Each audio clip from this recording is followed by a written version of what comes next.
Bien, bonjour à toutes et à tous. Merci d'être ici. Merci à toute l'orga de la FNEC de m'avoir invité. C'est vraiment toujours un plaisir de parler devant les étudiants. J'ai rarement l'occasion parce que je suis beaucoup plus investi en formation continue.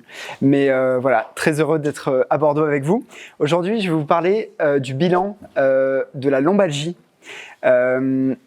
Comme il est marqué là, j'ai 12 ans de pratique et ça fait plus de 12 ans que je m'intéresse à l'EBP. Est-ce que tout le monde sait ce que c'est l'EBP? Vous avez tous entendu parler de ça? Moyen. Ça veut dire moyen ou ça veut dire oui? Ça veut dire oui. Merci, désolé. J'ai oublié, mais ça y était de mon époque aussi. EBP, c'est pour Evidence-Based Practice, comment la science va informer et guider votre pratique. Okay, et je vais me présenter juste rapidement, parce que bon, on se connaît pas encore.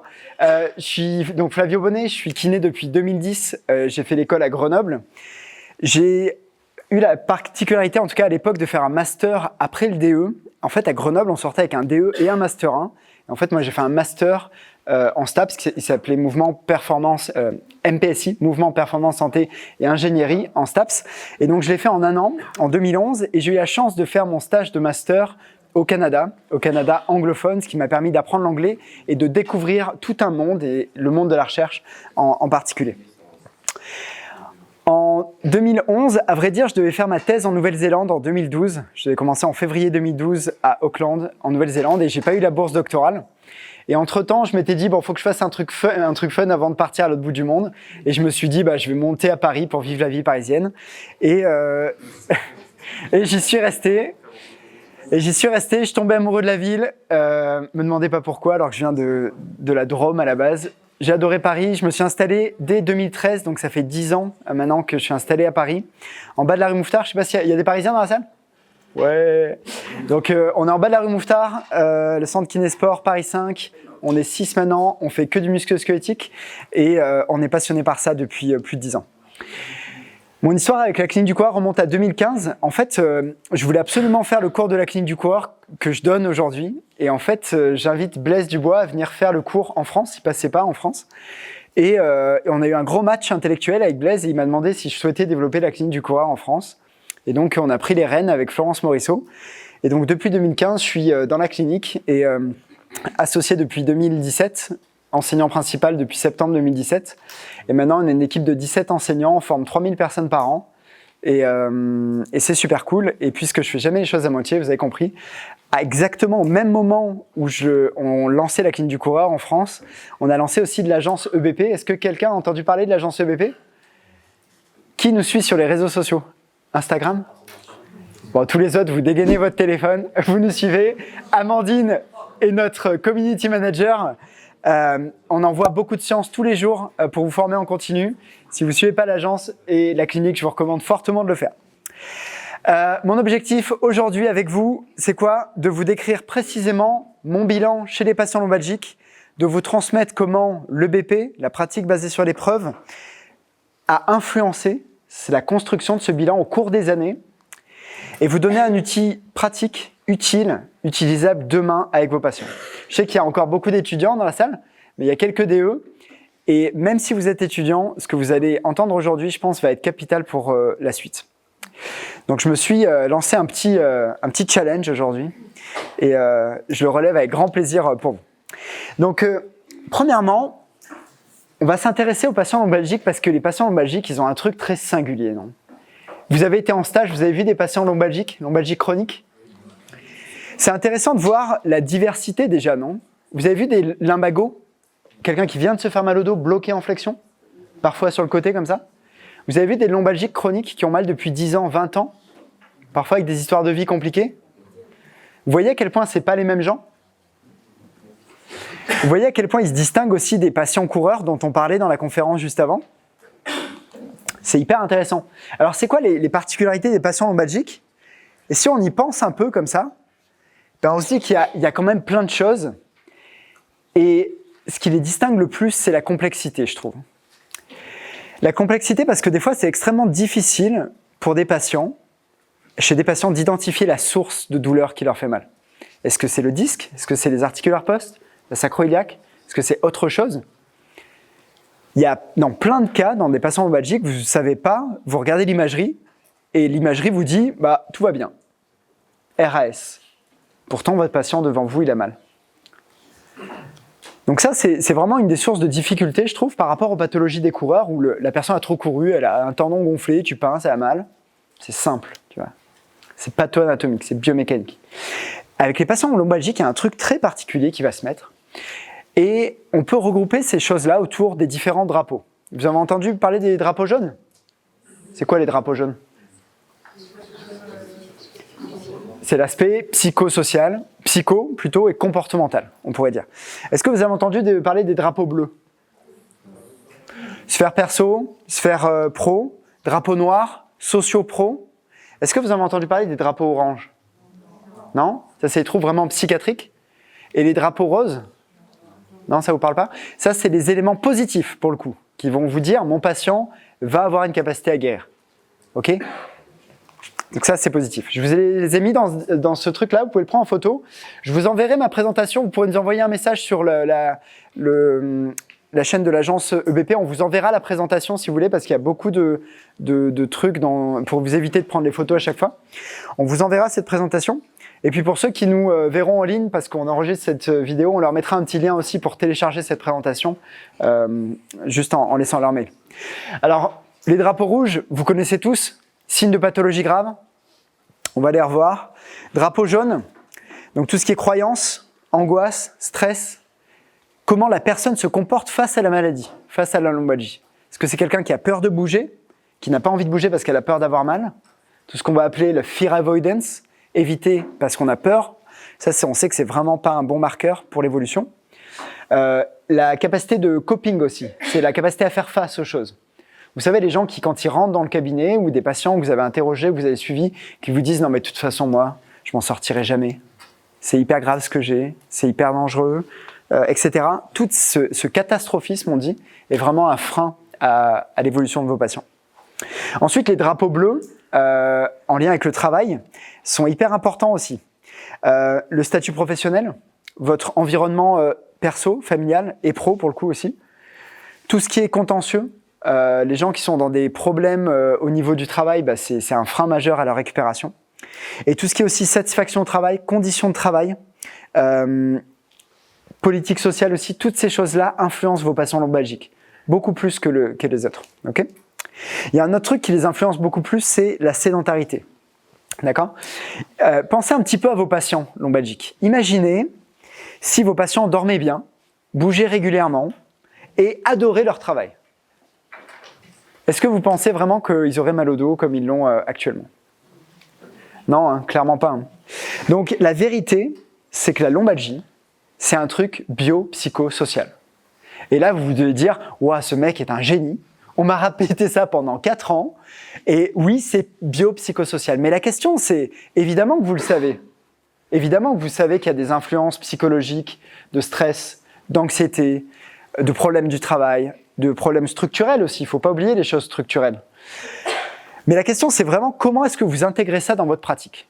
Comment est-ce que, basé sur la science, ce que vous lisez, les vidéos que vous regardez, etc., comment est-ce que ça va guider votre pratique? J'ai fait ces screenshots ce matin, en finissant cette présentation. Il y a 45 000 papiers quand vous tapez low back pain dans PubMed. La production de la connaissance sur la lombalgie est exponentielle. D'accord?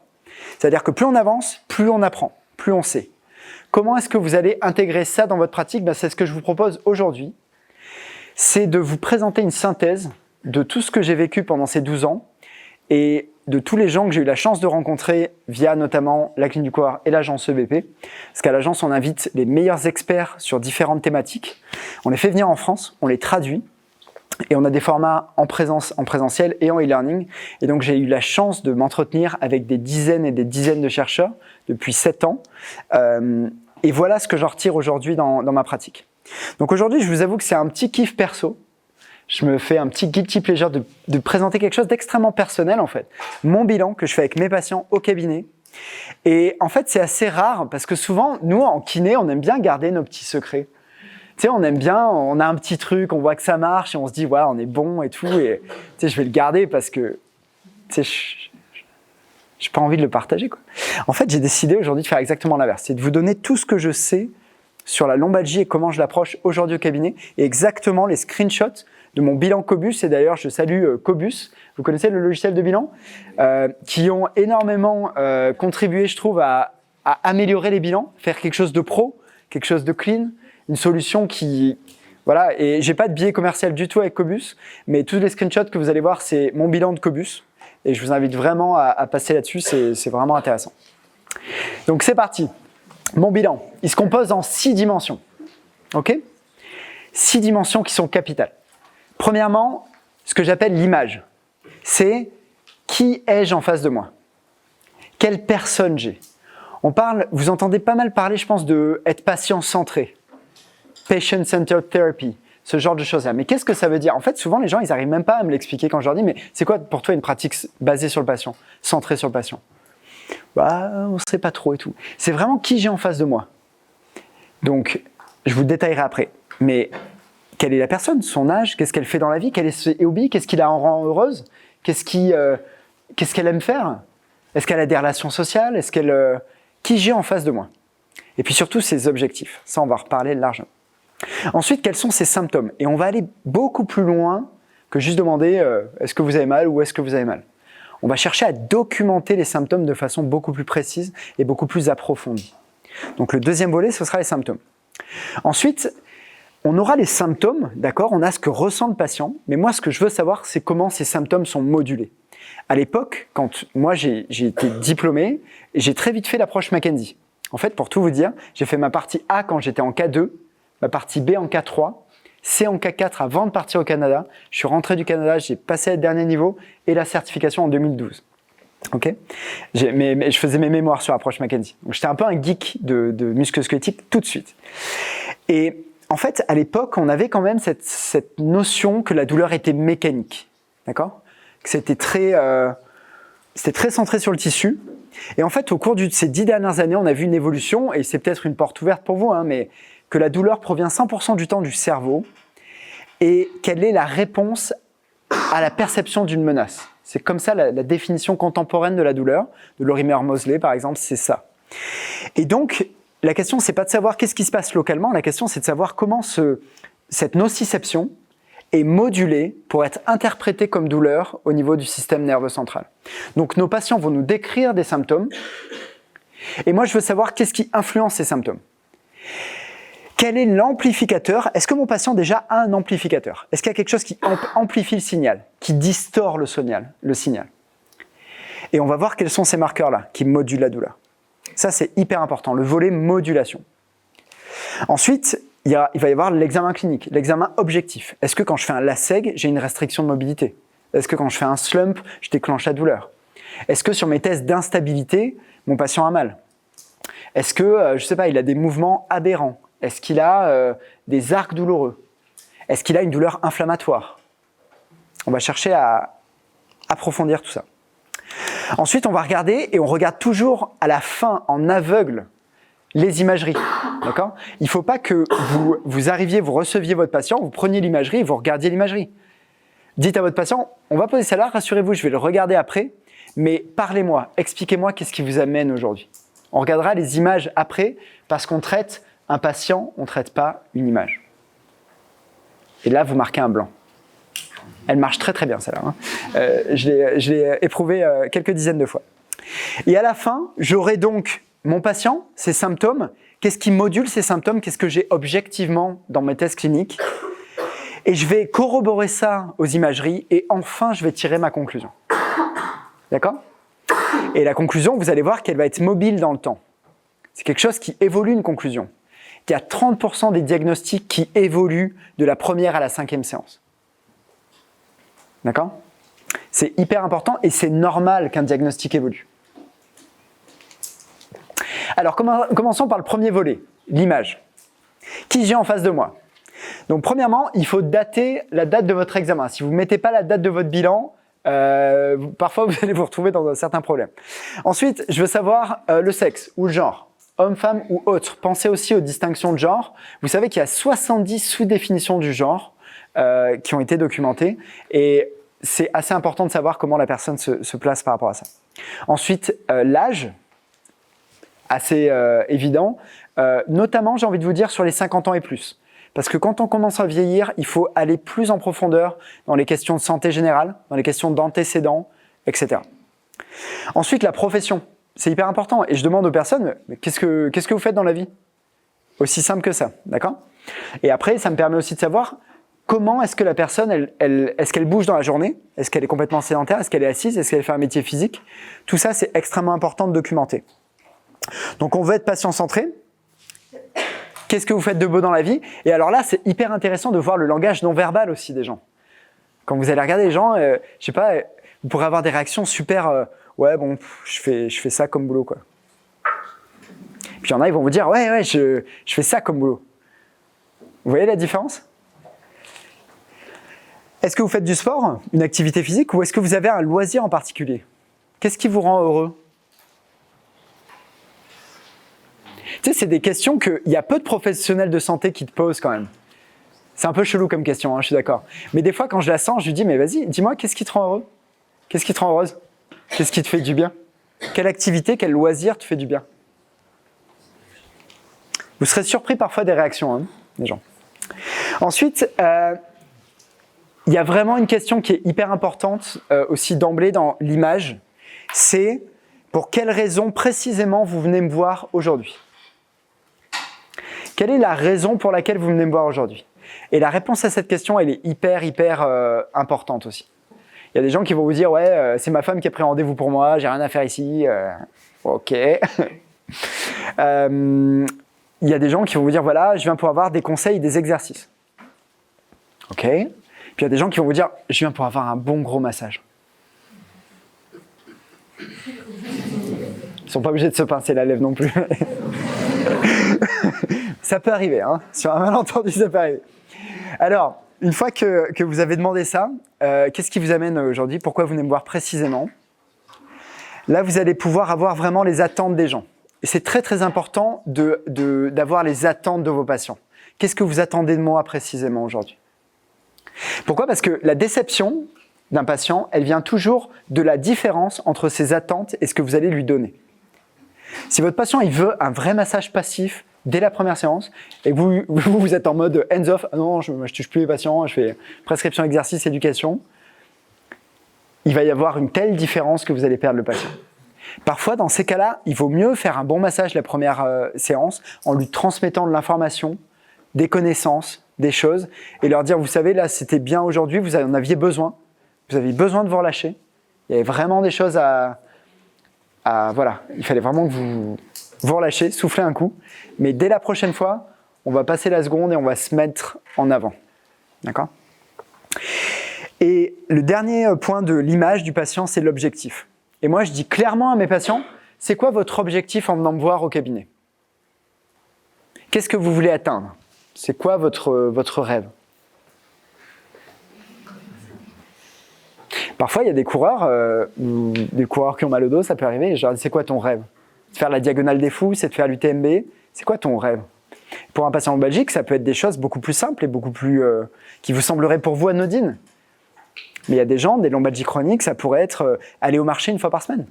Ça serait un rêve. Ok? Donc, quel est votre objectif? Et les objectifs, ils doivent être SMART. Vous connaissez cet acronyme? SMART? Spécifique, mesurable, atteignable, réaliste et timé dans le temps. Super important. Une fois que vous avez ça, vous avez une vraie bonne image du patient en face de vous. D'accord? Vous avez vraiment une image détaillée, vous avez les attentes, vous avez les objectifs. Et vous savez, vous allez vous perdre avec les patients si vous n'avez pas déterminé l'objectif a priori.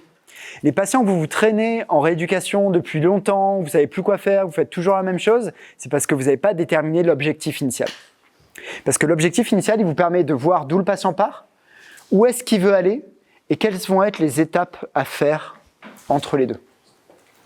Ok? L'objectif, c'est essentiel. Ensuite, deuxième volet, symptômes. Le body chart. On vous a parlé de ça?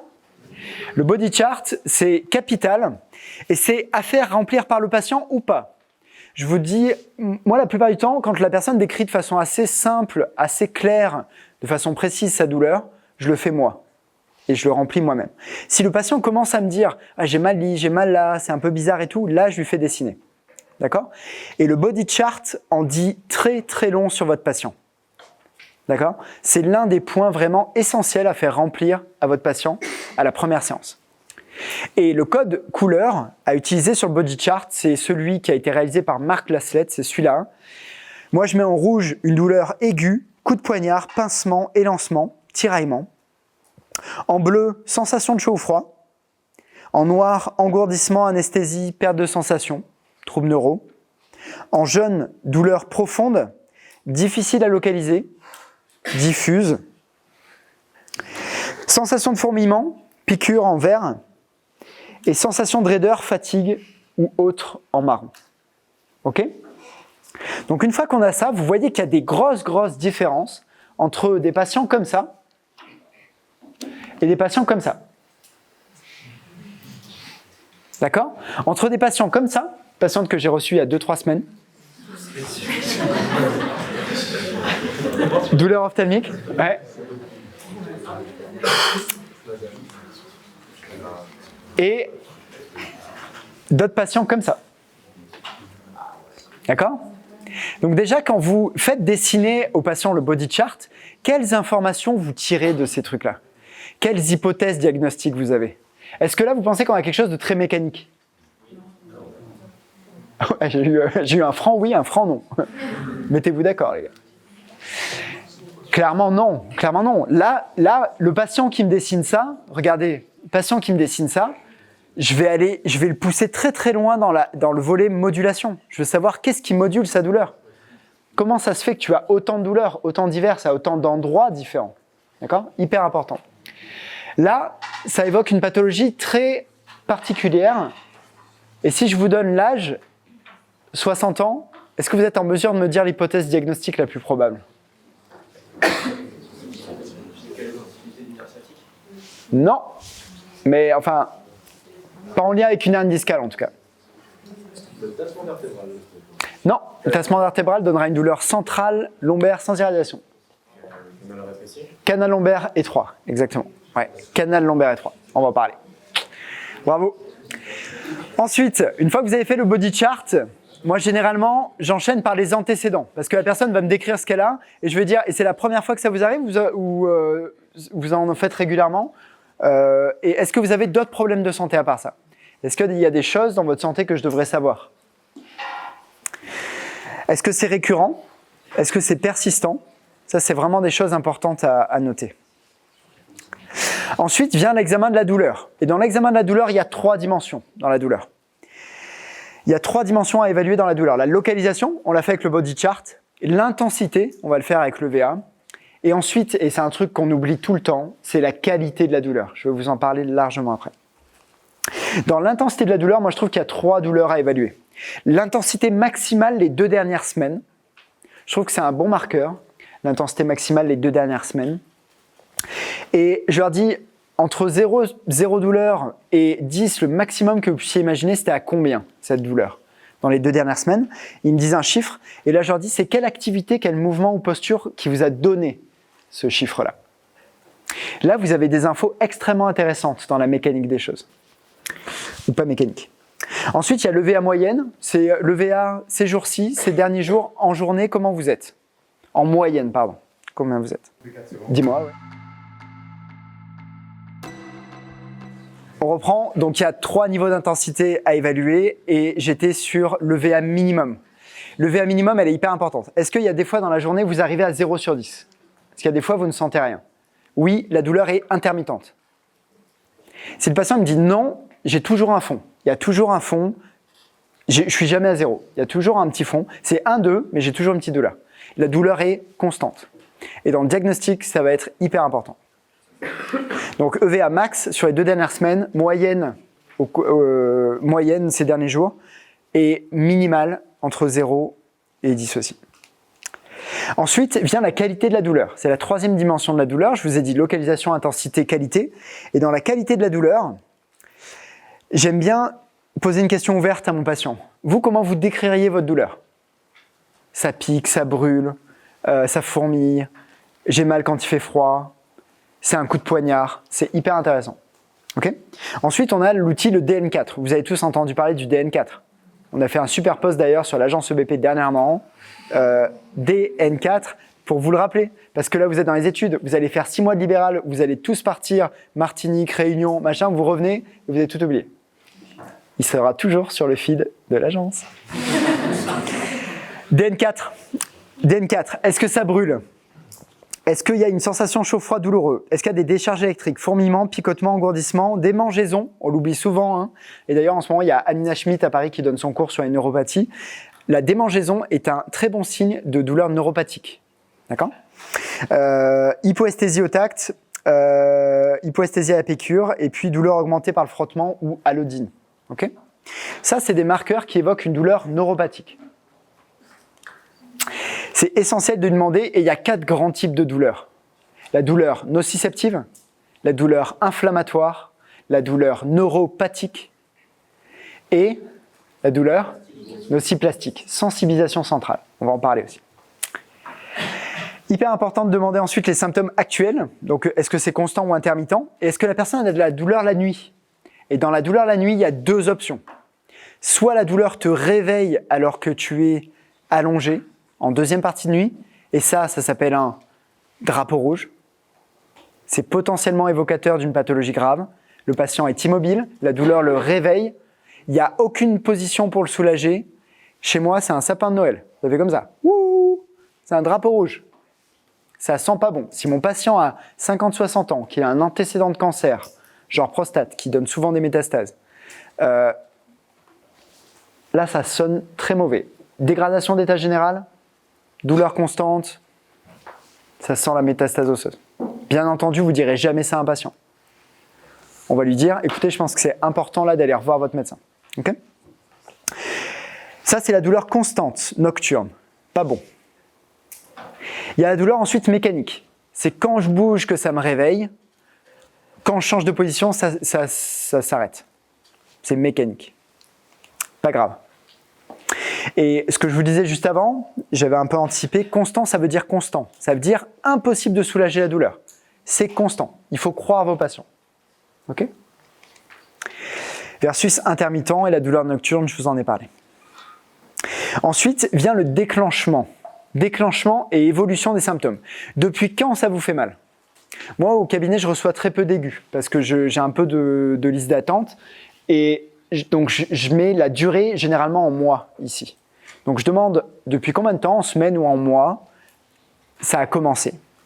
Ils vont me dire, par exemple, je sais pas, 3 mois. Et là, je leur dis, qu'est-ce qui a déclenché ça selon vous? C'est quoi le facteur déclenchant? Et là, je note vraiment ce que me dit mon patient. Je prends sa phrase et je l'écris telle quelle. Et ça, c'est hyper important. Parce qu'il y a des gens qui vont vous dire « J'ai eu un gros coup de stress et j'ai eu mal au dos. J'ai eu un décès dans ma famille et j'ai eu mal au cou. J'étais bloqué. » Vous comprenez bien que ce n'est pas du tout la même que Emric. Vous connaissez Aime ton physio sur Insta? Un bon pote. On s'est rencontrés comme ça. Il s'est blessé au CrossFit. Il prend une barre. Il soulève, il sent un grand crack dans le dos, douleur dans la jambe. Il se fait injecter à J2, Emric. Il repart au CrossFit. Il se réexplose le dos et moi je le vois 1 mois après. Et vous voyez que c'est pas du tout le même patient. Un patient qui s'est éclaté le dos en CrossFit parce qu'il a soulevé une barre trop lourde. Et puis avant qu'il vous montre tout ça en story, Emric dédicace. Il n'avait pas du tout la même hygiène de vie. Il faisait beaucoup plus la fête. Il s'entraînait beaucoup trop fort, beaucoup trop, etc. Et puis on a revu tout ça. Et maintenant, il cartonne et il a explosé ses records après une histoire de dos extrêmement compliquée. Donc voilà. Et d'ailleurs, on a publié un article avec Emric, je ne sais pas si vous avez vu, sur le CrossFit en septembre dernier. En fait, il m'avait demandé de collaborer avec lui sur un article. Et en fait, on a fait une étude sur 3000 crossfitters français. On a demandé la prévalence des blessures chez les crossfitters et vous pouvez retrouver cet article-là. Si vous tapez CrossFit, blessures, Emric, Flavio, vous retrouverez ça. Donc revenons à nos moutons. Présent depuis combien de temps? Quel a été le facteur déclenchant? Est-ce que c'est très mécanique ou est-ce que c'est très psychosocial? Et là déjà, vous allez avoir des informations hyper importantes. Et vous n'allez pas du tout aborder le patient de la même façon. Vous n'allez pas du tout chercher, dans le volet modulation, vous n'allez pas du tout aller sur les mêmes questions. J'ai eu mal au dos, j'ai mal au dos que quand je suis au travail. Ça s'est déclenché au travail. D'accord, expliquez-moi le contexte. Vous verrez ça aussi parfois. Des gens qui partent en vacances et qui vous disent « Tiens, j'étais en vacances, j'ai pas eu mal, je suis arrivé à Paris et j'ai commencé à avoir mal. » Ça, c'est des marqueurs qui sont extrêmement intéressants d'un point de vue psychosocial. C'est du pain béni pour vous, ça. C'est des informations sur lesquelles il faut travailler. Okay. Ensuite, on va documenter les symptômes initiaux, surtout dans la lombalgie. Quelqu'un peut commencer avec une douleur au niveau lombaire et ça évolue mal avec une douleur qui évolue dans la jambe. Ça, c'est plutôt pas un bon signe. Et après, je demande au patient, est-ce que vous trouvez que ça s'améliore? Je veux toujours la réponse du patient. Parce que je veux voir s'il y a une incongruence entre ce que le patient me raconte et entre ce qui se passe objectivement. Exemple, le patient qui me dit « Ouais, j'ai l'impression que ça s'améliore, mais la douleur, elle est partie dans la jambe, alors qu'avant, elle était dans le dos. » Pour moi, ça ne s'améliore pas du tout. Ça évolue plutôt défavorablement. À l'inverse, quelqu'un qui avait une grosse sciatique et qui me dit « Maintenant, j'ai plus qu'une petite douleur dans le dos, mais je sens que ça ne s'améliore pas du tout. » Vous voyez, il y a une incongruence entre ce qui se passe concrètement. Il est en train de centraliser sa douleur, d'un point de vue McKenzie. C'est un très bon signe. Mais lui, sa perception, c'est que ça n'évolue pas. Donc ça, c'est des choses qu'il faut noter et sur lesquelles il faut travailler aussi.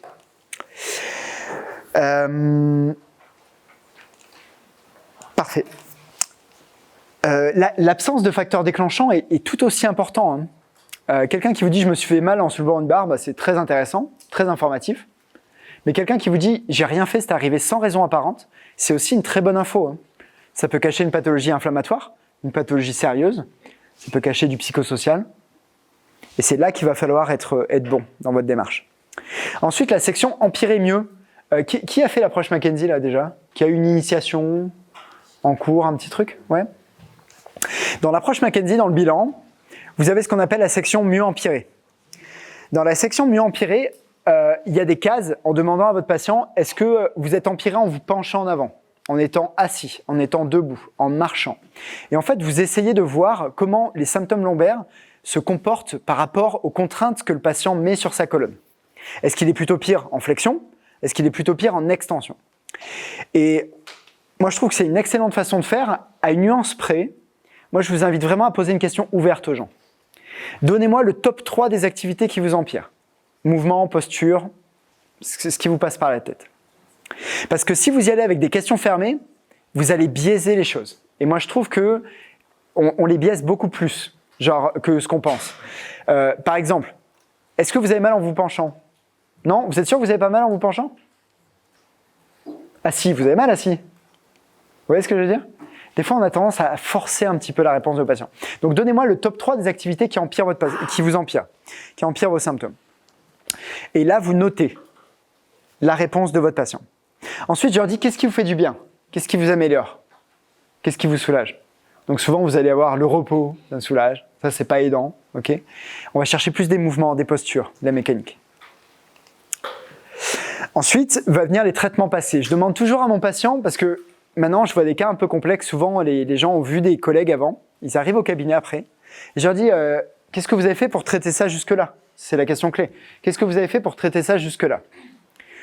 Et là, ils me disent, bah ouais, je suis allé voir un kiné. Et puis là, je leur dis, d'accord, mais qu'est-ce que vous avez fait précisément? Quels exercices vous avez fait? Quel dosage? Pendant combien de temps? Je vais très profondément dans les questions. Il m'a fait un peu de massage. Du massage ou de la thérapie manuelle? Qu'est-ce qu'il vous a fait comme thérapie manuelle? Combien de fois il a fait? Est-ce qu'il a utilisé des machines? Quels exos vous avez fait? Est-ce que vous avez utilisé la charge? Combien de séries? Combien de répétitions vous avez fait? Combien de récup? Pendant combien de temps? Je veux tout savoir. Aller très très en profondeur. Pareil sur la médication. Dans la médication, quel médicament vous avez pris? Quel dosage? Pendant combien de temps? Quelle a été l'influence sur votre douleur? Quand les gens, par exemple, prennent des anti-inflammatoires, je leur dis, d'accord, vous en avez pris pendant combien de temps? Quel a été l'effet sur votre douleur en termes de réduction de la douleur? De combien de pourcentage ça a réduit votre douleur? Ça, c'est des notions qui sont hyper intéressantes. Moi, j'en ai pris une semaine, ça n'a eu aucun effet. Bon, parfait. J'en ai pris un jour, une prise, ça a réduit ma douleur en moins de 48 heures, j'avais 50% de douleur en moins. C'est inflammatoire. D'accord? Hyper important. À la fin des symptômes, là on est dans le deuxième volet, symptômes, on va chercher les drapeaux rouges. Souvent, ils ont popé avant, les drapeaux rouges. J'ai une douleur constante la nuit, j'ai plus de 50 ans, de la fièvre, bon, ça peut arriver. J'ai un manque de force globale, j'ai une altération de l'état général, j'ai une perte de poids inexpliquée, 4 à 5 kilos dans le mois dernier par exemple, inexpliquée. Le patient n'a rien changé à ses habitudes alimentaires, il perd 4 à 5 kilos. C'est un drapeau rouge. C'est très probablement une pathologie maligne qui consomme de l'énergie. Et voilà. Antécédents de cancer, etc. Ensuite, vous savez que les drapeaux rouges pris isolément sont pas très prédictifs en fait de pathologies sérieuses. Je ne sais pas si vous saviez, ça c'est les travaux de Chad Cook. En fait, il y en a plein, là c'est pas une liste exhaustive hein, des drapeaux rouges. Il y en a, je sais plus, je crois 200 des drapeaux rouges. Le truc c'est que pris isolément ou en combinaison, ils sont pas très prédictifs d'une pathologie grave. Exemple, tu peux avoir 50 ans et un manque de force sans avoir un cancer. Ok ? Même si vous cumulez les facteurs, c'est pas très prédictif. Alors, ce qu'ont développé les auteurs, notamment Laura Finucane, qui a publié ça en 2020, c'est ce qu'elle appelle un indice de suspicion. Soit j'ai aucun signe préoccupant et je garde le patient avec moi en kiné. Ça sera pour quand on aura l'accès direct, en fait. Mais moi, en fait, j'ai plein de patients qui viennent me voir en accès direct. Hein. Et parfois, ils me posent même la question, mais pourquoi j'irai voir un médecin d'abord ? Qu'est-ce qui va me faire mon médecin généraliste ? C'est des vraies questions. Hein. Donc, soit pas de signes préoccupants, je le garde. Soit des gros signes préoccupants urgents, je le réfère en urgence. Quelle pourrait être une urgence lombalgie ? Pour lombalgie, enfin, liée à une lombalgie ? Queue de cheval, hein, on est d'accord. Une énorme hernie discale qui comprime les dernières racines nerveuses, qui donne une anesthésie en selle, un contrôle des sphincters. Globalement, c'est quelqu'un qui se chie dessus, quoi. Quand tu as quelqu'un qui se chie dessus, généralement, c'est une urgence. Essaye pas de traiter. Okay ? C'est une urgence médico-chirurgicale. D'ailleurs, il y a un super article qui était sorti. Si le patient est opéré en moins de 6 heures, ses chances de récupération sont beaucoup, beaucoup plus importantes. D'accord ? Donc, il y a des pathologies qui sont urgentes. Ensuite, il y a des pathologies graves, mais moins urgentes. Donc ça, c'est ce qu'on appelle la présence de signes préoccupants. Il y a des signes préoccupants. Là, on va référer, mais pas dans le cadre d'une urgence, genre les urgences. Il faut que vous alliez consulter votre médecin. Ok ? Et puis, il y a la dernière catégorie, une surveillance attentive. Dans le papier, il parle de watchful waiting. C'est-à-dire, vous avez votre patient, il n'y a pas vraiment de signes graves, quelques drapeaux rouges isolés, on va voir comment ça évolue avec le traitement. S'il prend la bonne direction, s'il s'améliore, si ça réduit, si ça devient mécanique, on en reste là. Et on continue avec la kiné. Si ça se détériore, là, on renvoie vers le médecin. Ça va pour tout le monde ? Ouais ? Donc voilà à quoi ça ressemble, l'indice de suspicion. Vous retrouverez ça dans le papier de Finucane, dans le JOSPT.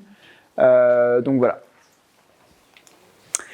Ensuite, on en vient au volet modulation. Vous pensez que c'est quoi le truc dans le chapitre modulation qui est le plus important ? La fonction. Là ? Fonction. La fonction ? Tu veux dire quoi précisément ? Si la personne a du mal à se baisser, si en faisant quelques mouvements, est-ce qu'il y a un gain de fonction Non. Ouais.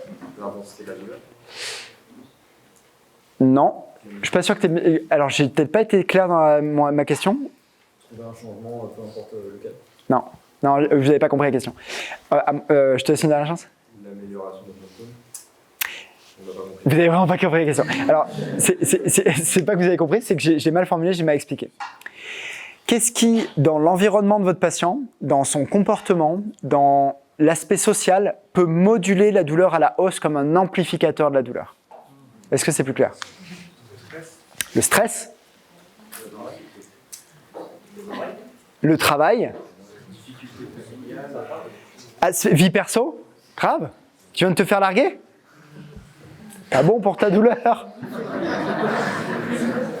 Désolé, mais... Ouais. Catastrophisme. Vous êtes des génies. Le premier pour moi, c'est le sommeil. Le premier pour moi, modulateur de la douleur, c'est le sommeil. D'accord ?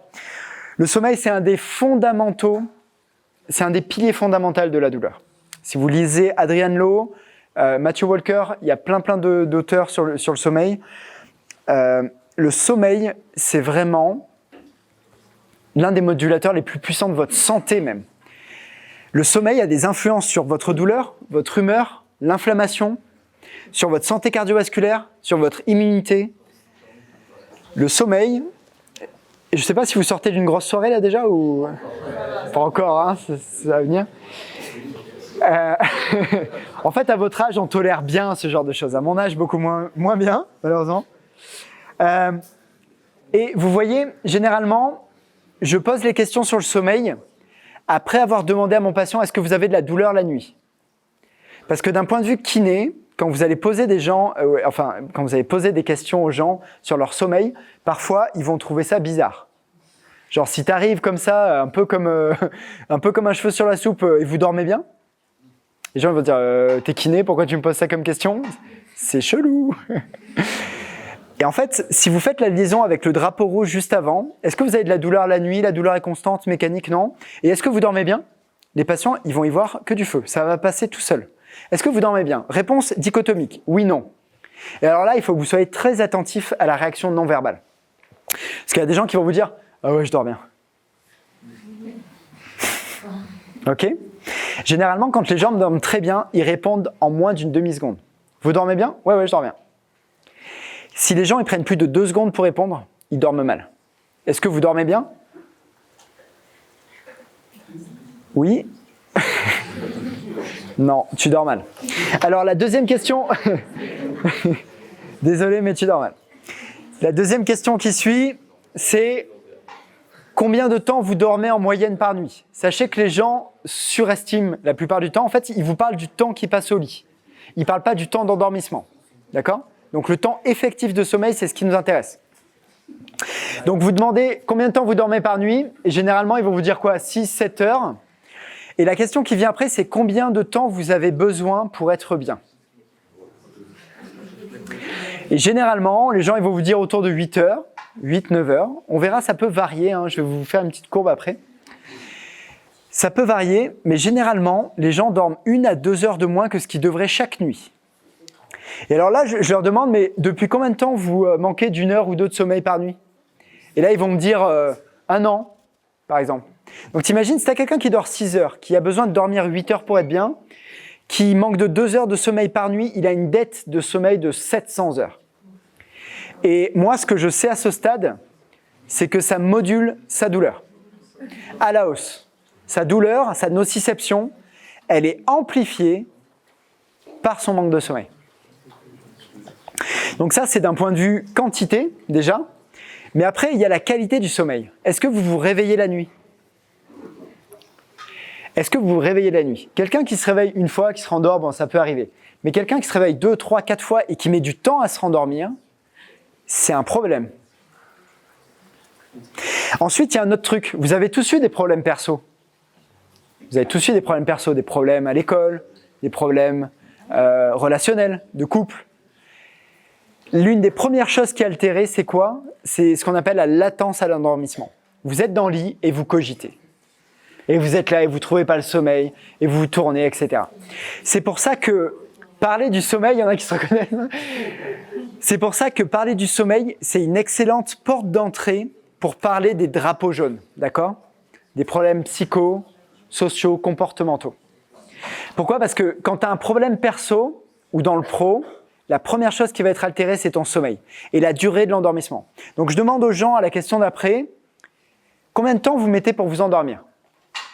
Et en moyenne, 20 minutes, 15-20 minutes, c'est de l'ordre de la normale. Pour moi, il n'y a pas de problème.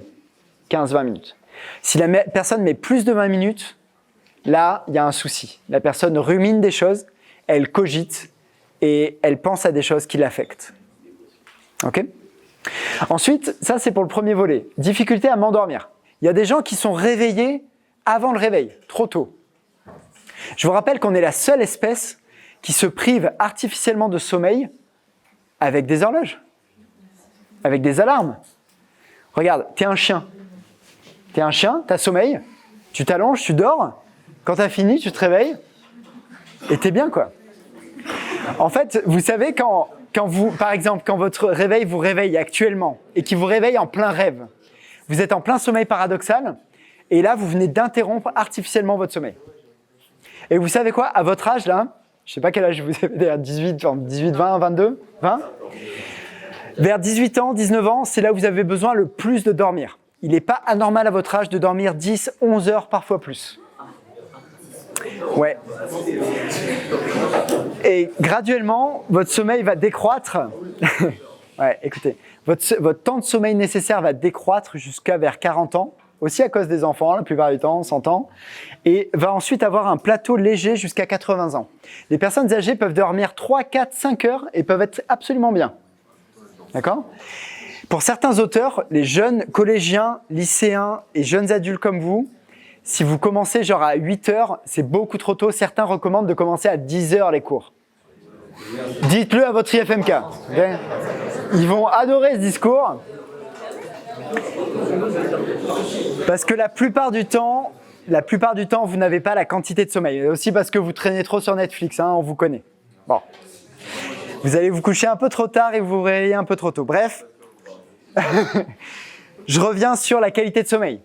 Est-ce que vous avez de la difficulté à vous endormir? Est-ce que c'est plus ou moins de 20 minutes? Et est-ce que vous êtes réveillé spontanément le matin avant le réveil?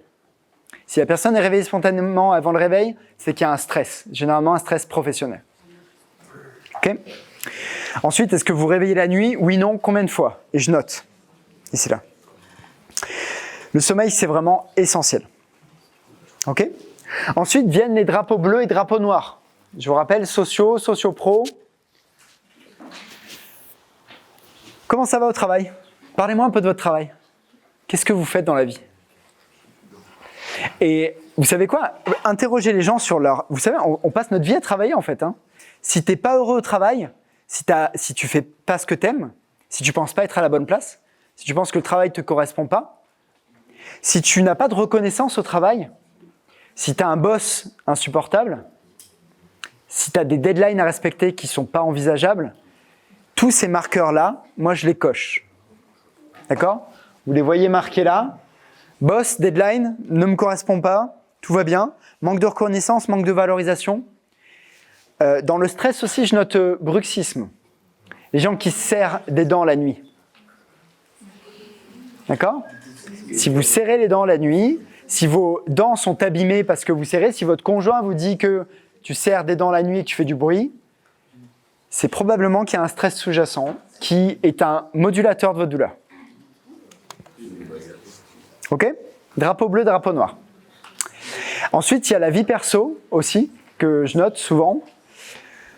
Vie perso et croyance aussi. Je ne les ai pas mis, mais vie perso et croyance. Donc, croyance, je ne dis pas aux patients, c'est quoi vos croyances? Tu vois, genre, c'est un peu bizarre de poser cette question-là. C'est plus mon patient qui, dans l'interrogatoire, m'aurait dit je pense que l'activité physique, ça va m'empirer. Je pense que bouger, ça va me rendre pire. Je pense que je peux être paraplégique avec ma hernie en L5, L4, L5. Avec la colonne s'arrête en L1, L2, tu vois.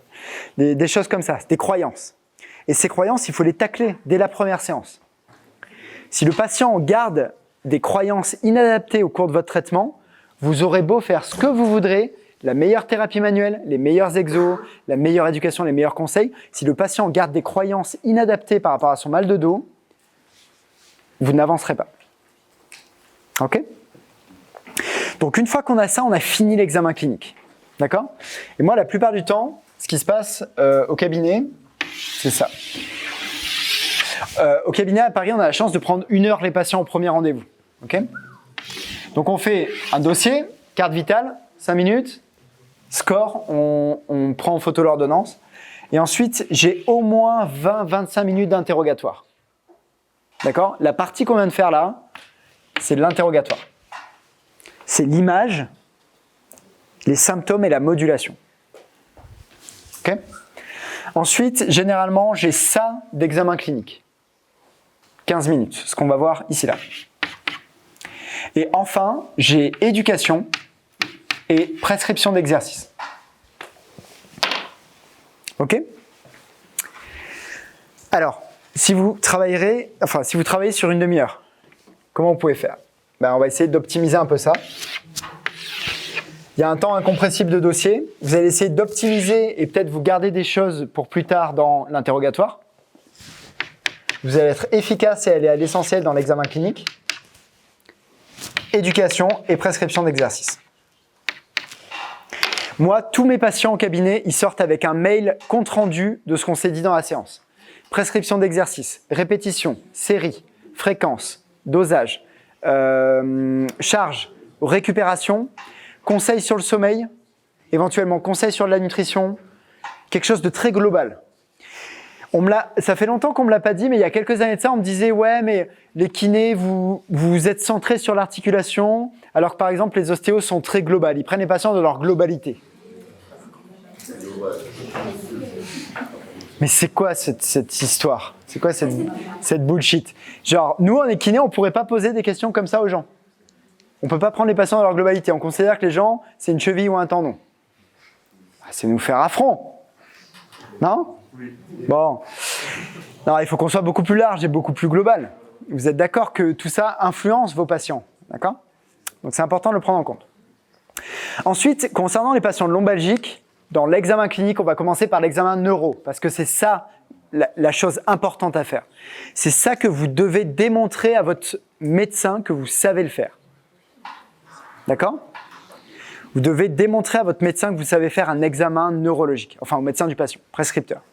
L'examen neurologique, il se compose en 4 sections. Les réflexes, les signes neuroméningers, moteurs et sensibilité. D'accord? Est-ce que tu veux bien revenir pour l'examen clinique? Je vais montrer l'examen neuro. Ou tu veux qu'on tourne? Allez, on tourne. Un autre participant pour faire l'examen neuro? J'ai un short si vous voulez. Ouais, tu viens.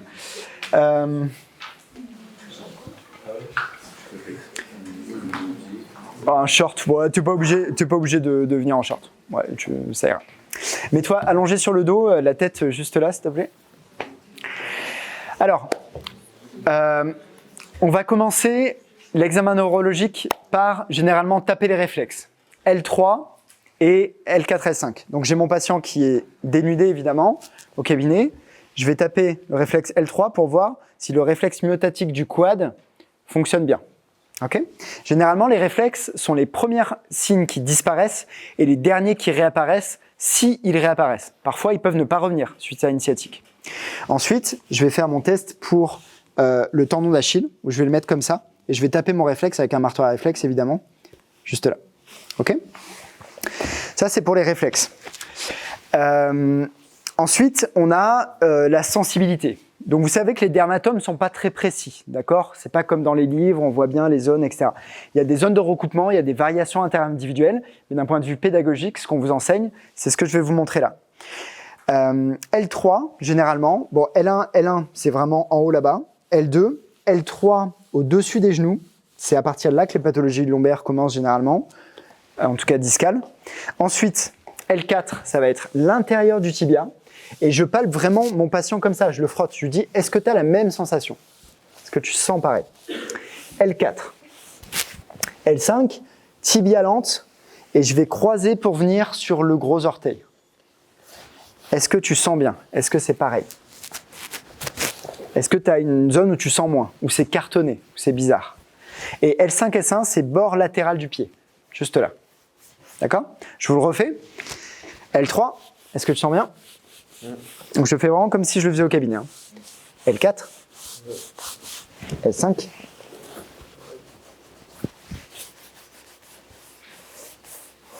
Ok. Tu sens pareil? Nickel. Donc ça, c'est la sensibilité. D'accord? Ensuite, on va avoir les signes de tension neuroméningée. C'est quoi les signes de tension neuroméningée? La SEG, hein? Lever de jambe tendue. Juste ça. Je demande à mon patient, donc je commence toujours du côté symptomatique. Imaginons qu'il ait une sciatique à gauche. Je fais signe de la SEG à gauche. Est-ce que ça déclenche ta douleur? Non.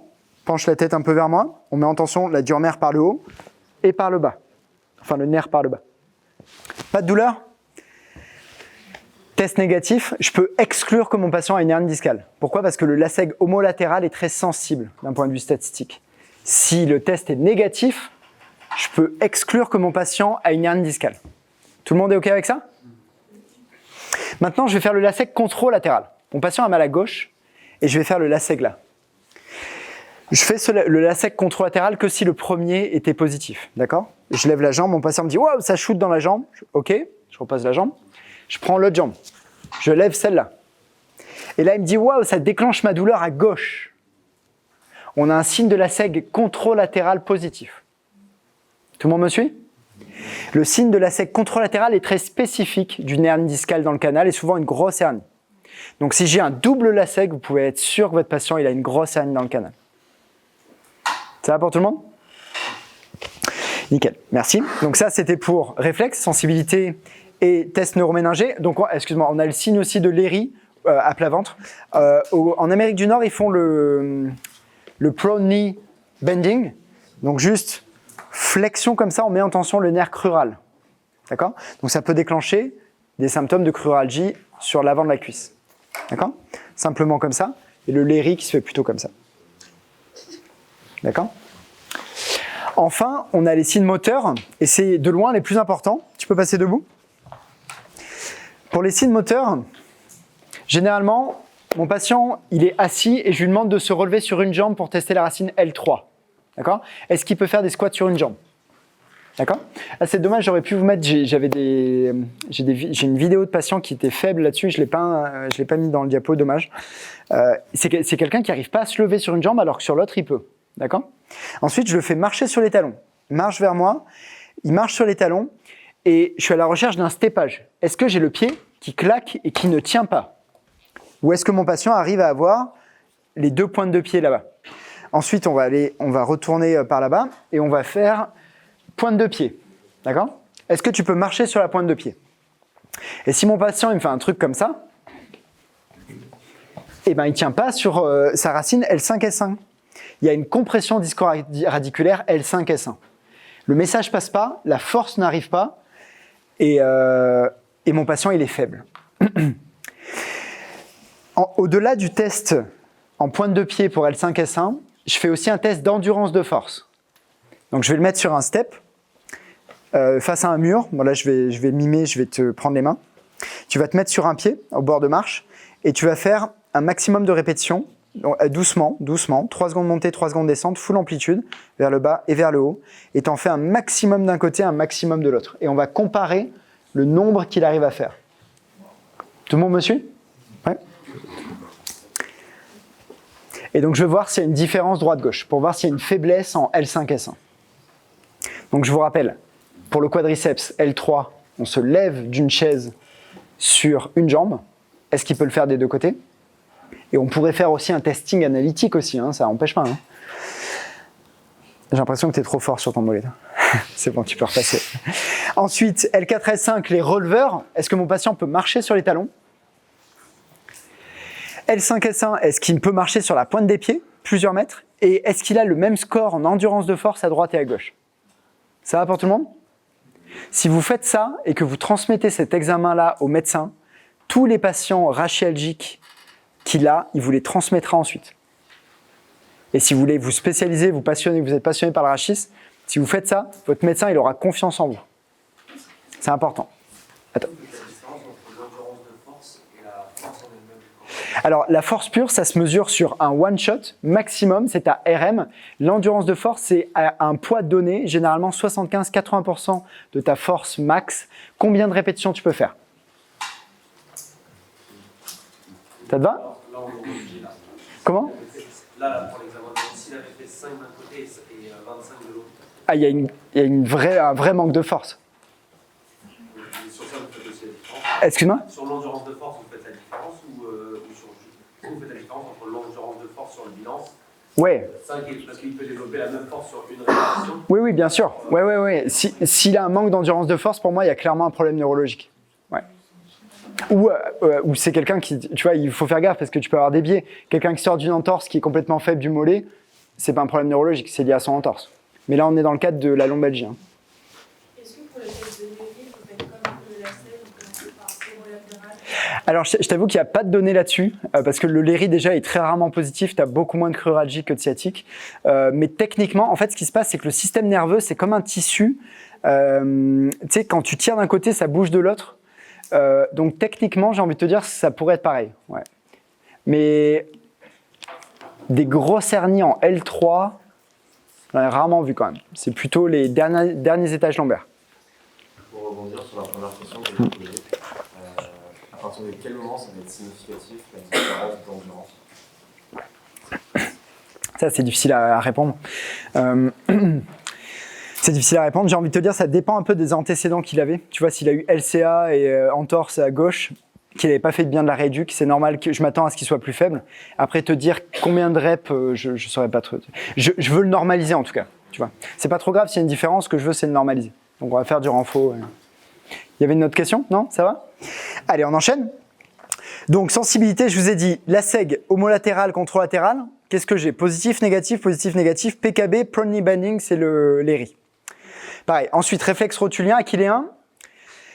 Et après, je vais passer chez mes patients lombalgiques à l'approche Mackenzie.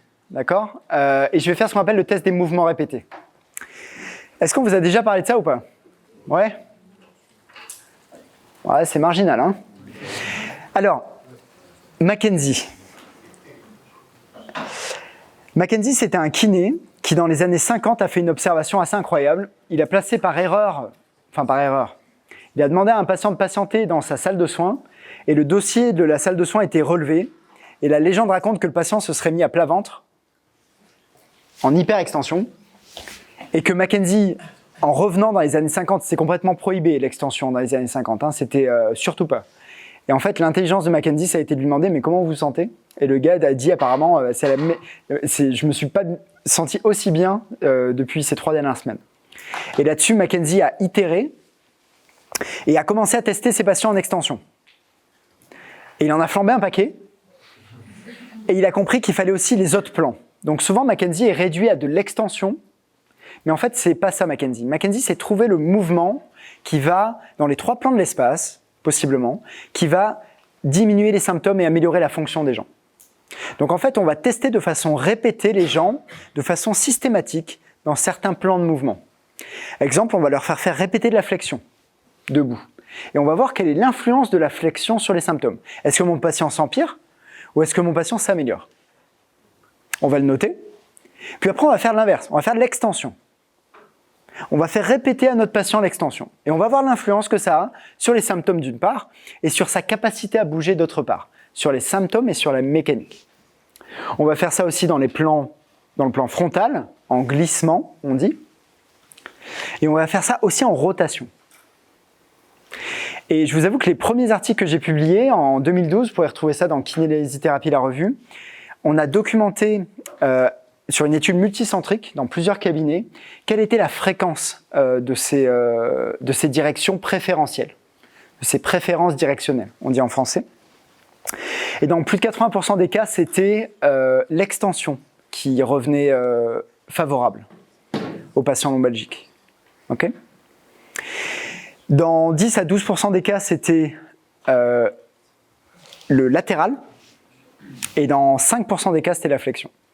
Quand vous testez selon ce protocole dans l'approche Mackenzie, vous verrez que l'extension bénéficie beaucoup plus aux patients lombalgiques. Et c'est paradoxal, non? Parce que quand tu as mal au dos, tu fais quoi? Tu te mets en boule comme ça.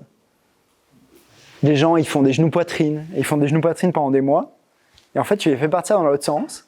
Au début, c'est un peu dur, mais en fait, ça les aide. Et ça a été un peu de génie de Mackenzie. Et maintenant, il y a eu vraiment pas mal d'études sur l'approche Mackenzie, notamment au niveau lombaire. Vraiment pas au niveau thoracique. Pareil, niveau cervical, c'est très ledge et membre périphérique aussi. Mais sur l'approche lombaire, Mackenzie, c'est vraiment essentiel. Ouais. Est-ce que tu parles du Mackenzie pour tous les patients qui ont une lombalgie, même ceux qui ne radient pas dans les membres inférieurs? Oui. Ouais, je vais quand même le tester en mouvement répété. Mais après, c'est là où je vais me distinguer un peu de l'approche Mackenzie, parce que j'ai eu différentes influences, notamment de Marc Laslett. En fait, Marc a travaillé avec Mackenzie, il a enseigné l'approche Mackenzie jusqu'en 97, et après, il s'est détaché de l'Institut Mackenzie pour des raisons un peu philosophiques, et lui, il pensait vraiment qu'on pouvait identifier la source de douleur lombaire, alors que Mackenzie a toujours dit on se fout de l'origine de la douleur lombaire, ce qu'on veut, c'est traiter le symptôme. Ce qui est intelligent en soi, mais je pense que dans certains cas, on peut quand même identifier la source de douleur lombaire. Et les patients, ils sont en demande de ça. Qu'est-ce qui me fait mal? Donc, je vais vous dire ce que je leur réponds aussi à la fin. Donc, premièrement, très bonne ta question. Est-ce que je fais l'examen des mouvements répétés? Est-ce que c'est applicable ou non? Si c'est inflammatoire, généralement, je ne vais pas le faire, par exemple. Et après, je le réalise et je mets, est-ce que je le fais de façon complète ou est-ce que je le fais de façon incomplète? Parce que des fois, les gens ont tellement mal que tu ne peux pas le faire de façon complète. Donc, je vais mettre non complète. Et après, si je le fais de façon complète ou incomplète, je mets « Est-ce que mon patient a centralisé ?» Vous connaissez tous la centralisation? Faites-moi tous des trucs comme ça, là. La centralisation, c'est quoi? C'est en réponse au mouvement que vous faites faire à votre patient, la douleur part de la jambe pour se centrer dans le dos. L'inverse, c'est la périphérisation. Tu fais bouger ton patient et la douleur part dans la jambe. La périphérisation, c'est pas bon. La centralisation, c'est bon. Il y a beaucoup de recherches là-dessus. Ok? Centralisation, est-ce qu'elle est complète? C'est-à-dire, est-ce que je peux centraliser dans un mouvement et périphériser dans l'autre? Ça, c'est extrêmement puissant quand vous trouvez ça en pratique. Vous arrivez par votre prescription d'exercice à faire bouger la douleur de façon proximale ou distale. Ça, c'est la définition de la préférence directionnelle pour Mark Laslett. Est-ce que j'ai une centralisation partielle? C'est-à-dire, est-ce que j'arrive à enlever le symptôme le plus distal par les mouvements, mais j'arrive pas à avoir ce côté reproductible? Ça, c'est la définition de Mackenzie, que je trouve moins rigoureuse, qui englobe plus de patients, pour le coup, et qui est moins spécifique d'une douleur discogénique, mais on pourra en parler plus tard, c'est un détail de recherche. Donc j'ai soit pas de centralisation, soit une centralisation complète, soit une centralisation partielle. Ça va pour tout le monde? Et je note. Centralisation complète, mon patient, c'est un extrêmement bon pronostic. Je sais l'exercice qu'il va faire, je sais le dosage qu'il va faire, je sais que ça va être un bon résultat. Centralisation partielle, c'est plus hasardeux. Il est probable que si tu donnes n'importe quelle forme d'exercice, le patient s'améliore aussi. Et si tu n'as pas de centralisation, il faut voir qu'est-ce qui pose problème. Et alors là, on va enchaîner avec d'autres tests, notamment les tests sacro-iliaques.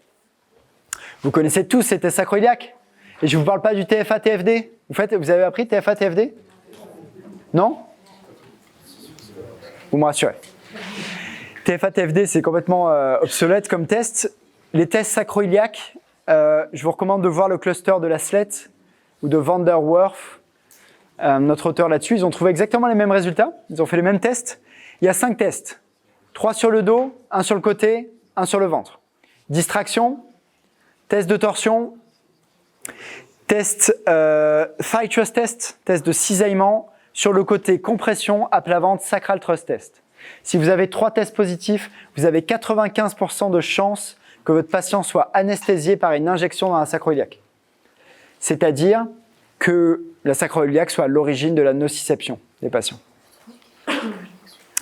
Il faut savoir que les problèmes sacro-iliaques, ça touche environ 15% des patients seulement. C'est assez rare en fait, un problème sacro-iliaque. Dans les douleurs chroniques, le disque est la plupart du temps incriminé, de l'ordre de 40%, d'après le bouquin de Bogduck, que je vous recommande fortement de lire, Anatomie clinique du rachis lombal et sacré, un classique. Ça a été mon livre de chevet pendant des années. Chacun son truc. Il y a par contre une prévalence qui est beaucoup plus importante des problématiques sacro-iliaques. C'est chez dans quelle population? Les jeunes, non. Les femmes enceintes. Les travaux d'Annie Gutke, une Suédoise, 54% des femmes autour du postpartum, je crois c'est per ou postpartum, sont positives sur le cluster de Laslett. On estime que 54% des femmes ont une douleur qui vient de la sacro-iliaque quand elles sont enceintes. Ok? Donc c'est assez important. Enfin, il y a d'autres tests. Est-ce que vous connaissez le Passive Lumbar Extension Test pour les spondylolisthesis? Tu connais? Qui connaît? Ouais? Tu viens de le faire? Non? Elle n'a pas hésité, elle n'a pas attendu 2 secondes. Hein. Ok, tu peux revenir en patient? Salut. Donc je vais vous montrer différents tests que je peux rajouter parfois. Le Passive Lumbar Extension Test, il a été décrit par Kasai dans Physical Therapy il y a quelques années de ça. Et je trouve assez intéressant et assez impressionnant. C'est pour ça que je vais vous le montrer. Il ne faut pas le faire avec tout le monde. Et il faut le faire quand vous suspectez un spondylolisthésis. Vous voyez ce que c'est un spondylolisthésis? Dysismique, un spondylolisthésis instable. D'accord? Pour voir si c'est bien ça qui cause le problème. Mets-toi à plat ventre, là-dessus avec les pieds qui dépassent légèrement. Là, par là. Donc, bien évidemment, vous avez écarté un problème discal, vous avez écarté une sacro-iliaque. Tout le monde me suit? Il vous reste, vous avez un spondylo, quelqu'un qui vous décrit des mouvements aberrants. Vous connaissez les mouvements aberrants? Ça vous parle ça? Un mouvement aberrant, c'est quelqu'un qui, quand vous lui demandez de se pencher en avant, par exemple, il va faire un truc comme ça. D'accord? Ça a été documenté comme des marqueurs de spondylo instables. Ça peut être aussi des arcs douloureux. Quelqu'un qui, quand il se penche en avant, il se penche et puis il est kéblo. Et puis d'un seul coup, il force et paf, il passe. D'accord? Ça, c'est des marqueurs de spondylo instable. Si vous avez ça dans votre examen de base, vous faites le Passive Lumbar Extension Test. Le patient est à plat ventre, relâché. Pose ta tête, relaxe-toi complètement. Garde les jambes tendues. Maintenant, garde les jambes tendues. Ah, là, il glisse un peu, mais ça te fait mal? Non. Ok, rapproche-toi un peu vers moi, on va le refaire. Tiens-toi avec tes mains, s'il te plaît, pour pas glisser. Tu peux tenir? Garde les jambes tendues. Dis-moi, est-ce que ça réveille ta douleur? Alors, non, il faut que tu gardes les jambes tendues, mais pas tes abdos. On sait que tu as des abdos. Relax. Voilà, là. Est-ce que ça réveille ta douleur, ça? Non. Test négatif. On peut l'applaudir. Hein? Bouge pas. Bouge pas. Mets-toi à plat ventre. Dans les tests d'instabilité lombaire, alors tu peux te reculer et te mettre juste le buste sur la table, s'il te plaît. Ouais, avec les jambes qui touchent par terre. Je vais vous montrer le Lumbar Instability Test. Ok? Fléchis les jambes, fléchis, mais mets-toi sur tes orteils. Ouais. En fait, ce qui va se passer, c'est qu'on veut voir est-ce que les muscles lombaires stabilisent le segment mobile, le segment qui bouge et qui fait mal. On va repérer les épiniliaques et on va essayer de repérer le niveau qui fait mal avec une PA. D'accord? Donc vous allez vous mettre là et vous allez pousser, par exemple, et votre patient il va vous dire « Ah, c'est là que j'ai mal ». Je vais dire « Ok, parfait ». Je relâche, lève les jambes. Lève les jambes. Ouais, tiens-toi, lève les jambes. Un tout petit peu plus tendu vers l'arrière. Un petit peu plus encore. Vas-y. Active tes spinaux, quoi. Ok. Voilà. Il va se mettre là, et moi, je vais repousser au même endroit. Et s'il me dit, j'ai moins mal, voire j'ai plus mal du tout, c'est un Lumbar Instability Test positif. Lumbar Instability Test positif. Merci. Tu peux rester là encore? Viens vers moi. Si j'ai un patient âgé, là c'est plutôt dans le cadre des jeunes, les spondylos instables, des gymnastes, des gens qui font de l'impact, des contorsionnistes, ce genre de choses-là, d'accord? Si j'ai une personne plus âgée qui me décrit une douleur paraspinale, précise, localisée, sans irradiation, pensez à quoi? Vous pensez à ostéoporose, non? Mais t'es pas loin. Arthrose. Arthrose interapophysaire. D'accord? Donc, pied largeur du bassin. Je vais lui faire le test d'extension-rotation. Vous avez entendu parler de ce test-là? Je vais lui demander de croiser les mains. Il va faire une extension et tourner d'un côté. Ok? Attends. Tu reviens là. Pied largeur du bassin, écarte un tout petit peu plus. Va au maximum derrière. Et tourne là. Est-ce que ça te fait mal? Non. Reviens. Reviens droit. Reviens au maximum derrière. Max. Ça craque tout. Clac. Ça claque. Qu'est-ce qu'on cherche? On cherche une impaction des articulaires postes, d'accord? Et s'il a mal, ça peut être évocateur, c'est pas très spécifique, d'accord? Mais ça peut être évocateur d'une arthropathie, surtout chez les personnes âgées, postérieures. Et si c'est pas présent, c'est un test qui est très sensible. Si ça ne fait pas mal, vous pouvez exclure. Donc ça, c'est pas mal. Ok? Merci beaucoup. C'est bon. Voilà pour les tests un petit peu originaux. Après, je garde des tests un petit peu diagnostiques différentiels. Ouais.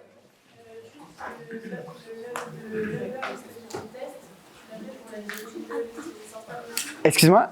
Lumbar Stability Test, ouais, pour les spondylos instables. Ouais. Et vous pourrez retrouver ces articles, donc l'article original dans l'étude de Kazaï. Al-Karni, c'est une revue systématique sur les tests pour les spondylos. Et Chad Cook qui a brossé tous les tests. Chad Cook, c'est la sommité mondiale sur les tests diagnostiques. D'accord? Donc l'ensemble des tests, il a revu tous les tests. Tous ces bouquins sont hyper bien. Ok, ça va? Vous tenez le choc? Encore 5 minutes. On enchaîne. Dernier volet sur les examens complémentaires que je regarde toujours à la fin. Et si le patient il vient, il dit « Ah, j'ai une grosse hernie discale », je dis « Non, tais-toi. Je veux pas savoir. Je veux savoir si elle est symptomatique ou pas. » parce qu'il est probable qu'elle soit silencieuse. Vous savez que quand je me suis mis à Instagram il y a quelques temps, j'avais fait des petites citations, et la première que j'ai faite, c'est « On sait depuis plus de 30 ans que 36% des gens qui n'ont jamais eu mal au dos ont des hernies discales. » On sait ça exactement depuis l'étude de Baudin, 1990, l'IRM arrive, et on se dit « Mais attends, on va quand même en faire chez des gens sains pour voir ce qui se passe. » Ils prennent des gens sains, ils font des IRM, 36% d'hernie discale. Conclusion des auteurs, il y a 30 ans, il est tout à fait normal d'avoir des signes et des changements à l'IRM type hernie discale chez des gens asymptomatiques. Réfléchissez bien, quand vous avez un patient qui a une douleur lombaire, que lombaire, le patient a une douleur que lombaire, hein, jamais eu de douleur dans la jambe. Il vient et vous dit « j'ai une protrusion discale, j'ai une hernie ». S'il a un LASEG négatif, s'il a un slump négatif, s'il n'a pas d'impulsivité à la toux, s'il n'a jamais eu de douleur dans la jambe, vous savez quoi? C'est même pas sûr que c'est cet étage qui lui fait mal. Sa hernie n'a rien à voir avec sa douleur. Pourquoi? Parce qu'une hernie, ça donne une douleur dominante dans la jambe. Voilà, dans la jambe. Une hernie discale, ça donne une douleur dominante dans la jambe. Ça comprime une racine nerveuse qui est œdémaciée, qui est mécanosensible à la pression. Et elle déteste ça. Et ça donne une douleur à coup de poignard dans la jambe. Okay? Donc moi, la plupart du temps, quand j'ai ça, j'ai quelqu'un qui a mal au dos, qui a une hernie discale sur l'imagerie, je lui fais l'examen. Pour moi, elle est asymptomatique. Je lui demande de se rasseoir. Je prends l'imagerie, je me rapproche de lui ou d'elle. Je regarde l'imagerie et je lui dis, je vais vous expliquer quelque chose de très important.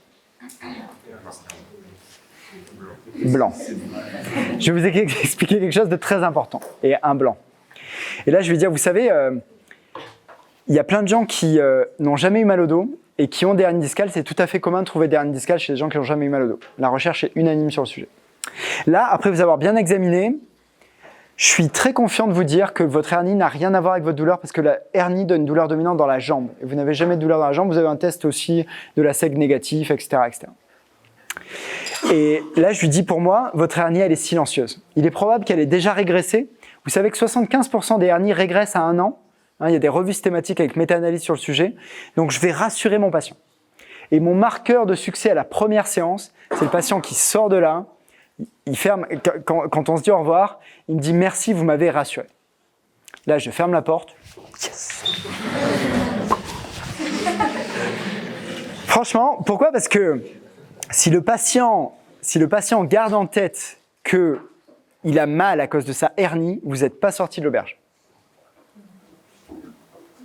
Parce que lui, il va aller sur Google. Hernie, oh, j'en ai chié, je me suis fait opérer, c'était l'horreur et tout. Ça va être une catastrophe. Ok? Donc vous le rassurez. Les examens complémentaires. Donc attention, vous savez qu'il y a plein de trouvailles chez des gens asymptomatiques. Il faut mettre en rapport ce que vous avez sur l'imagerie et la douleur lombaire. Donnez-moi un marqueur à l'imagerie lombaire qui est extrêmement pertinent pour la douleur lombaire. Un marqueur qui est vraiment... Souvent, quand il est là, c'est que c'est ça. Hein? Rétrécissement du canal? Moins de 7 mm, probablement symptomatique. Tu as raison, mais il faudrait voir la mesure du canal vertébral. La fracture? Fracture, ouais. Wow, je t'avoue que je cherchais un truc un peu plus subtil, mais techniquement, tu as raison. Alors? Les signes de Modic? Arthrose? Non, surtout pas arthrose. Signe de Modic, vous avez entendu parler de ça? Signe de Modic, Michael Modic, 1988, il décrit ce changement à l'IRM au niveau du plateau vertébral qui signe une inflammation du plateau vertébral, possiblement infection post-opératoire. Signe de Modic, allez regarder ça, c'est l'un des signes les plus importants sur les imageries lombaires. Si vous avez un patient qui a ça, il y en a quelques-uns asymptomatiques, c'est vrai, mais la plupart du temps, c'est très corrélé à la douleur. Hein. Ok? Je vous rappelle, votre rôle est essentiel lors de la première séance concernant les imageries, c'est de rassurer les gens. Moi, je pense que l'imagerie, elle est faite pour exclure des pathologies graves si on les suspecte. S'il n'y a pas de pathologie grave, sincèrement, je ne sais pas aujourd'hui si ça fait plus de bien que de mal. Réfléchissez-y un petit peu. quelqu'un qui va faire une IRM pour une lombalgie commune, qu'on lui dit qu'il a une hernie discale, en fait c'est déjà documenté, hein, ça augmente par 6 le taux de chirurgie. Ça retarde le retour au travail, ça augmente la dépression. C'est une catastrophe. En Hollande, les médecins généralistes ne peuvent plus prescrire des IRM pour les lombalgies communes. C'est interdit. Tu fais plus de mal que de bien. Et c'est terrible, hein. C'est difficile à dire, mais c'est comme ça. Ok, donc je vais conclure. Rappelez-vous que votre diagnostic va évoluer dans 30% des cas. Vous voyez, moi, je ne suis pas toujours confiant à faire un diagnostic. Hein, et d'ailleurs, vous savez qu'on n'a pas le droit de donner un diagnostic médical aux gens. Moi, je ne suis pas médecin. Hein. Par contre, on aura tous les mêmes ordonnances. Hein. Rééducation pour lombalgie. D'accord ? Et le truc, c'est qu'il faudra que vous sachiez faire un diagnostic. Parce que vous n'allez pas traiter un patient de 60 ans avec une arthrose interapophysaire comme un jeune qui a un spondylo, comme un quarantenaire qui a un problème discal, comme etc., etc. Même une femme enceinte, etc. Ok ? Donc, la conclusion pour moi, à chaque fois, c'est est-ce qu'un diagnostic basé sur l'épreuve EBP est possible ou pas ? Des fois, c'est pas possible. J'arrive pas à déterminer la source. Je sais pas si c'est discal, articulaire, sacroiliaque. C'est peut-être psychosocial. Donc, résultat, juste en dessous, j'ai quoi ? Les facteurs qui modulent ma douleur. Donc, sur des cas très psychosociaux, je vais avoir pas de diagnostic possible. Par contre, j'ai facteurs sommeil, travail, stress, anxiété, dépression. Bon, bah là, on a des trucs à travailler quand même. Ok ? Ensuite, si je suspecte une douleur nociplastique, une sensibilisation centrale, c'est-à-dire, quelque part, pour simplifier, un dérèglement du système nerveux central qui abaisse tes seuils de douleur. Tout ce que tu le sens de façon amplifiée, tu ressens même de la douleur au repos, c'est une douleur nociplastique. Là, je vais faire passer un test qui s'appelle le Central Sensitization Inventory, qui a été traduit en français par Laurent Pitance, quelqu'un que je connais très bien, un chercheur belge. Je vous invite à faire ce score-là, c'est un score sur 39, il me semble, si je ne dis pas de bêtises, là, de tête, là, en fin de journée, c'est un peu compliqué. Si votre patient a un certain score là-dessus, il a une sensibilisation centrale. D'accord ? Donc là, c'est aussi souvent des traitements pluridisciplinaires. Ça va être un peu plus compliqué. Okay ?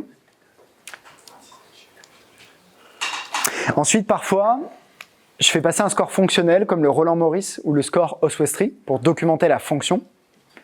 Parce que comment vous mesurez la fonction de quelqu'un ? Il faut faire passer des scores. Le score Roland-Morris, c'est le plus adapté, c'est le plus simple. Oui, non, 24 questions. C'est bien. Et enfin, je mets les conseils et la prescription et j'écris un mail à mon patient. Donc voilà ce qu'on va faire sur le sommeil. Voilà ce que je vous recommande sur le stress. Voilà ce qu'on va faire d'un point de vue activité physique générale. Voilà quel exercice spécifique Mackenzie on va faire. Voilà les conseils pour ci, pour ça. Et je lui mets tous les dosages. Nombre d'exercices, durée, répétition, charge, etc. Tout ça, les conseils de prescription, Ouais. Si on n'arrive pas à faire le EBP. Ah non, tu fais tout. Ouais, non, bien sûr. Non, même que tu sois arrivé à faire un diagnostic ou pas, tu peux aider ton patient avec des conseils, une prescription d'exercice.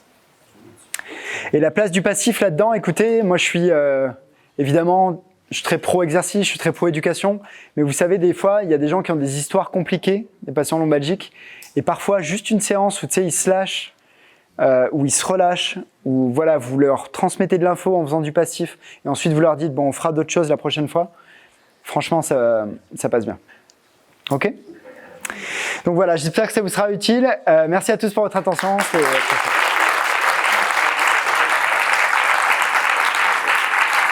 Ça vous dit de faire un petit truc pour Instagram ?